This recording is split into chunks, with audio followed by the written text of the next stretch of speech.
You know the feeling, right? That weird paralysis that kicks in when you're scrolling endlessly through a sea of perfect lives, algorithm-driven news and sponsored realities. You're more connected than anyone in history, yet this deep sense of disconnection haunts you in the quiet moments. You have all the information in the world, but no real wisdom. You're told you can be anything, but you're not even sure what's worth being anymore. This isn't just you, it's the paradox of our time. Here in 2025, we're drowning in options but starving for meaning. We're dealing with a massive wave of anxiety, not just about our own lives, but about the state of the entire world. Financial worries, political chaos, the constant pressure of being online, it all creates this low-grade hum of stress that never quite goes away. We're told to be authentic, but the platforms we live on reward a carefully built performance and punish being genuinely vulnerable. The result? A silent epidemic of quiet desperation.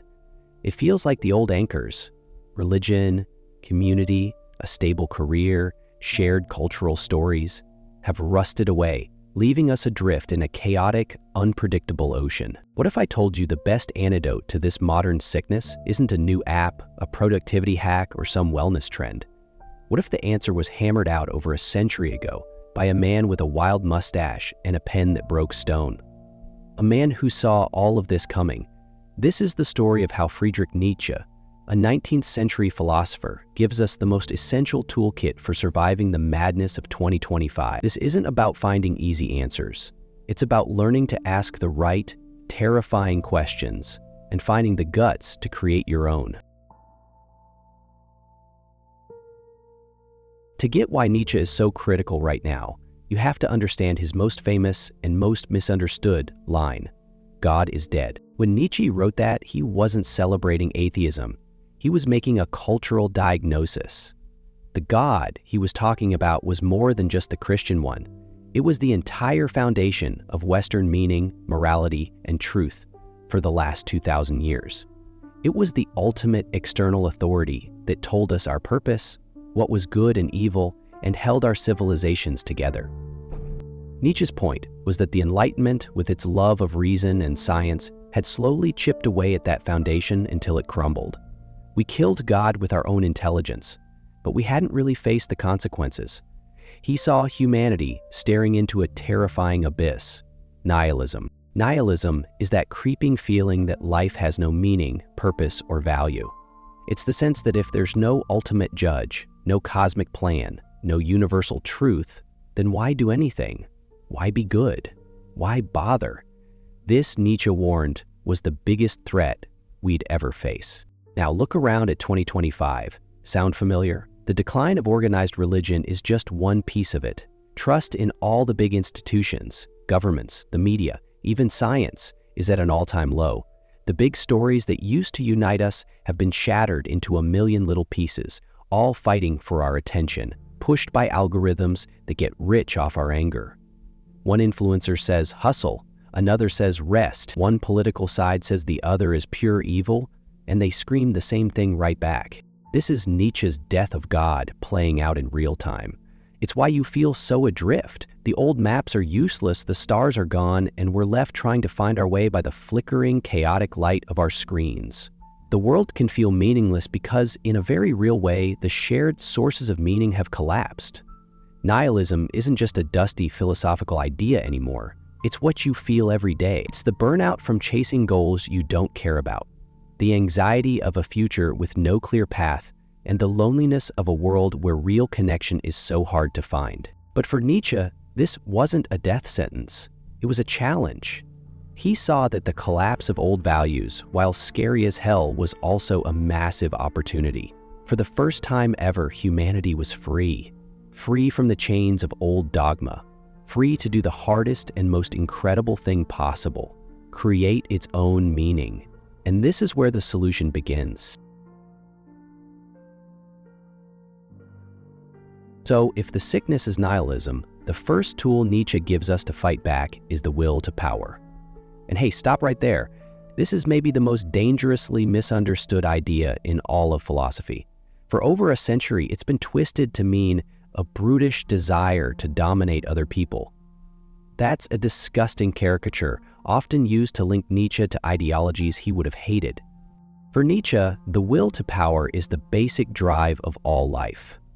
It's not just in us, it's in the tree pushing its roots through concrete, the artist wrestling a vision into reality, the athlete blowing past their limits. It's the impulse in every living thing to grow, to overcome resistance, and to reach its full potential. And the highest, most human form of the will to power isn't mastering others, it's mastering yourself. It's the drive for self-overcoming. This isn't about chasing worldly power like money or fame. It's about the power to shape your own character, to discipline your own mind, and to turn your pain into your strength. Think about the hardest thing you've ever done. Learning an instrument, training for a race, building a family, starting a business. Remember the frustration, the setbacks, the times you wanted to just give up. And then remember that feeling of finally breaking through, of it finally clicking, of doing what you thought was impossible. That feeling of becoming more than you were, that's the will to power. In 2025, we're constantly sold the easy way out. We're marketed comfort, convenience, and hacks to avoid effort. Our anxiety is meant to be soothed, our discomfort medicated, our struggles avoided at all costs. We're told to find our true self like it's buried treasure. Nietzsche would have laughed at that. For him, you don't find yourself, you create yourself. And creation is an act of will, an act of power. The will to power, used correctly, is the ultimate antidote to the passive scroll of modern life. It means seeing every obstacle not as a roadblock, but as a chance to sharpen your skills. Job sucks. Don't just whine about it. Use that frustration as fuel to learn something new, find a different path, build something on the side. Can't focus because of your phone? The will to power is the focused effort to take back your mind, to choose to read a book, to choose silence over noise. Facing real hardship? The will to power is refusing to be a victim. It's the courage to weave that pain into a stronger, more resilient version of yourself. It's a radical demand for you to take responsibility for your own growth. Instead of asking, "What can the world give me?" the Nietzschean question is, "What strength can I build from this? How can I use this to overcome something weak in myself?" It flips your whole life from a passive experience to an active project. You are both the sculptor and the marble. The work is painful, but it's the only work that leads to real strength. It's how you build the muscles you need to carry the weight of your own freedom. Okay, so the old meanings are gone and you've picked up the tool of self-mastery. But what are you supposed to build? A fortress? A garden? Without a blueprint, even the strongest tools are useless. This brings us to the most radical part of Nietzsche's project: creating your own values. For centuries, morality came from on high. Good and evil were sold as universal truths. Nietzsche threw a grenade at that whole idea. In his genealogy of morality, he argued that these concepts weren't divine, they were human inventions, often designed to serve the interests of one group over another. He famously broke it down into master morality and slave morality. In master morality, the strong, noble person looks at their own life-affirming qualities, courage, pride, creativity, and calls them good. Anything weak, fearful, or that holds them back, they call bad. It's a morality that comes from saying a confident yes to yourself. In contrast, slave morality, as Nietzsche saw it, starts with the weak and resentful. Since they can't match the strength of the masters, they pull off a clever trick. They take the master's values, pride, power, ambition, and call them evil. Then they take their own conditions, humility, pity, obedience, and rebrand them as good.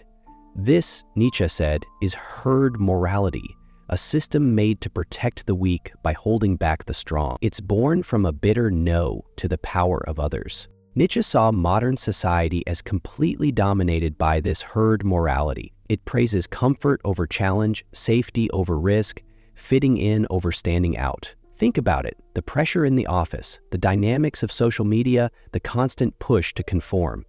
The goal is usually to be inoffensive, to follow the rules, to get likes, to win the approval of the group. Nietzsche's call to create your own values is a declaration of independence from this herd. It's a thrilling and terrifying job. It means you can no longer just accept your moral code from a book, a tradition, a political party, or a trending hashtag. You have to become your own lawgiver. So how do you do it? It's not a license to be a selfish jerk. It's a deep and difficult process. It starts by questioning every single thing you've been told is good. Why is productivity good? Why is humility good? Are these values really yours, or did you just absorb them from the crowd? The next step is to look inward at what truly makes you feel alive and powerful. Maybe your highest value isn't comfort, but courage. Not security, but creativity. Not being liked, but being honest. You build your new table of values from this raw material. To test these new values, Nietzsche gives us a wild thought experiment, the eternal recurrence. Imagine a demon sneaks into your loneliest moment and says, "This life as you now live it, you will have to live once more and countless times more." Would you not throw yourself down and curse the demon? Or have you once experienced a tremendous moment when you would have answered him, "You are a god and never have I heard anything more divine"? This is the ultimate test. Would you willingly relive your life with all its joy and all its suffering forever? If the answer is no, it means you're not living a life you truly stand behind. You're not living by your own values. The goal is to build a life, decision by decision, based on values so authentic that you'd happily say yes to its infinite repetition. This is the blueprint. Reject the prepackaged morality of the herd and find the courage to carve out your own commandments, based on what gives you the greatest feeling of power in life. It's the only way to live a life that is truly yours. We've got the diagnosis, the tool, and the blueprint, but what's the goal? What kind of person comes out of this process? Nietzsche gives this ideal a name, another one that's been tragically misunderstood, the Übermensch, or Overman. The Übermensch is not a master race or some kind of comic book superhero. It's a symbol for what we could become if we fully embrace the death of God, use the will to power to master ourselves, and create our own life-affirming values. The Übermensch is the person who has overcome the all-too-human state of being a follower and has become a creator. The Übermensch is the opposite of what Nietzsche called the last man. The last man is the end product of herd morality. He's a creature of pure comfort, he takes no risks, and has no great passions. His world is tiny and safe. He just blinks. "We have invented happiness," say the last men, and they blink. For Nietzsche, this was the most pathetic fate imaginable, a docile, happy, but ultimately meaningless existence. The Übermensch, on the other hand, embraces difficulty. They welcome suffering because they know it's necessary for growth. They are the ones who have organized the chaos of their own passions and given them style. They can stand alone because their validation comes from within, not from the crowd. They are, in the deepest sense, authentic. This is radical authenticity, not the commercialized authenticity you see on Instagram, where someone shares a relatable flaw.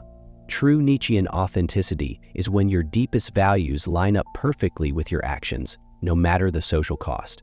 In 2025, the pressure to be fake is overwhelming. We build digital personas, filter our lives, and perform for an invisible audience. We're scared to say what we really think for fear of being ostracized. The Übermensch is the ideal that calls us back to ourselves. It asks, are you living for you or for an audience? Are you the main character in your own story or a background actor in someone else's? The Übermensch isn't a destination, it's a direction. It's the North Star for a life of constant self-overcoming. It's the courage to dance and laugh on the edge of the abyss because you've learned to fill the emptiness with your own music. It's the person who can look at all of life, the beauty, the horror, the triumphs, the tragedies, and say a powerful yes to it all, willing to live it again and again, forever. It's essential to pause here and talk about the shadows that hang over Nietzsche's philosophy. This isn't a simple feel-good path. His philosophy is a hammer. and hammers can be dangerous if you don't know how to use them. Nietzsche's ideas, especially the will to power and the Übermensch, were famously twisted by his sister and later by the Nazis to support an ideology of racial supremacy and brutal power that he would have found disgusting. Nietzsche was a radical individualist. He despised nationalism, anti-Semitism, and the German state of his day. His masters weren't a race, but noble-souled individuals who could pop up anywhere. To equate his philosophy with fascism is a historical and philosophical crime. Also, let's be clear, Nietzsche's path is not an easy one. He rejects ideas like pity and compassion, not because he's cruel, but because he sees them as values that can keep people weak, preventing them from overcoming their own challenges. His philosophy requires a brutal level of emotional resilience and honesty.